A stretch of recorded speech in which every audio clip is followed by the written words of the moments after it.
C Joseph Vijay எனும் நான்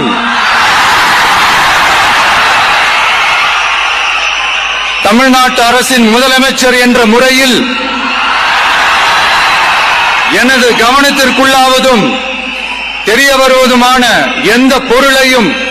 முதலமைச்சரின் கடமைகளை உரியவாறு நிறைவேற்ற தேவையான அளவுக்கன்றி ஒருவரிடமோ பலரிடமோ நேர்முகமாகவோ மறைமுகமாகவோ அறிவிக்கவோ வெளிப்படுத்தவோ மாட்டேன் என்று